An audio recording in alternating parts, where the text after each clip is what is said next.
Hi everybody, in this video I would like to show you the BREmote DIY kit from openfoil.com.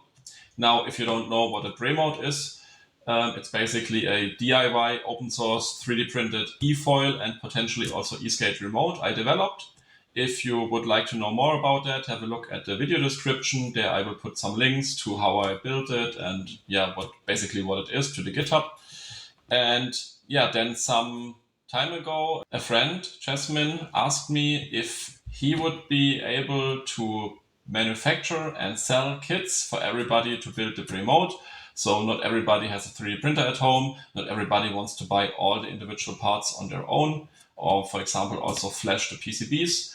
So in this kit he included everything that is needed to build a BREmote. And today I would like to open up the box, have a look at it, have a look at the quality, and then also build another one of the BREmotes. Okay, so what is in this box? Let's open it up. And then I already took out some of the packaging material. The first thing you're gonna find is this sticker. You can put that on the inside of your e-foil, for example. And it just sums up all the status codes and all the error codes the BREmote can display. So if you're in the field and you have some problem, this is a very handy and easy way to find if there's an issue or not. Okay, and then what else do we have? First of all, right here we've got two syringes. They are filled with two-component polyurethane foam. That is what is used to fill the BREmote and make it waterproof. We will find the connector and USB cable, and that is used to program, update the firmware, and also to charge the remote. Then right here we will find the TX PCB, so the PCB that goes into the actual remote as well as the display. We find a lanyard to not lose your remote on the water, although it floats if you fill it with the foam. In this kit, also all of the 3D printed parts are included. And at the moment there are two kits available. One of them is only the electronics, so only the PCBs already with the correct bootloader, so it's easy for you to program. And then there's a second kit with every part included you need to build, and that's what we're currently looking at.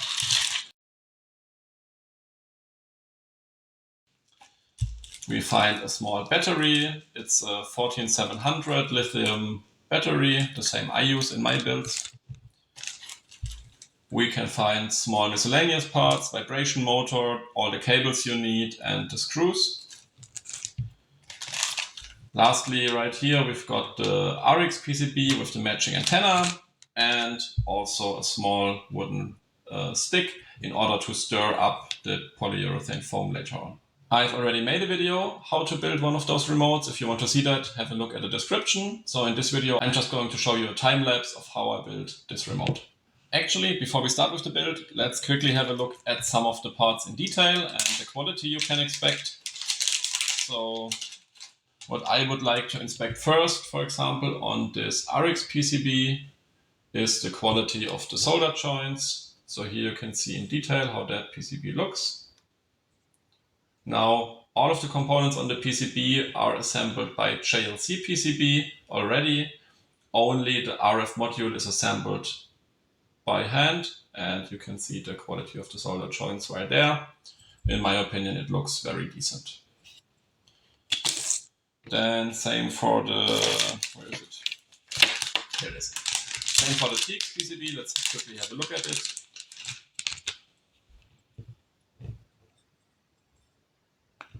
Okay, also right here you can see all of the small parts have been assembled by JLC PCB, and then this RF module as well as the pin headers for the display have been assembled by hand, and you can also see here very good quality. So lastly, let's have a look at a few of the 3D printed parts. So that's the handle, quite a nice finish. Then one of the springs for the trigger in this case. Also right here, no problems, looks very nice. Then the magnet rod, which moves the magnet if you move the throttle or toggle button. Also right here, looks very good.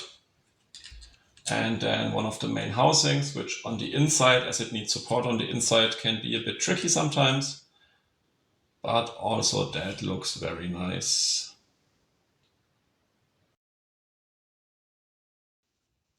And also that's the matching part that goes on the inside, which protects the magnets from the foam later on. And it fits in there very well. So if you buy that kit, you can expect very minimal amount of manual labor needed in terms of filing or smoothing out something. It already is very nice.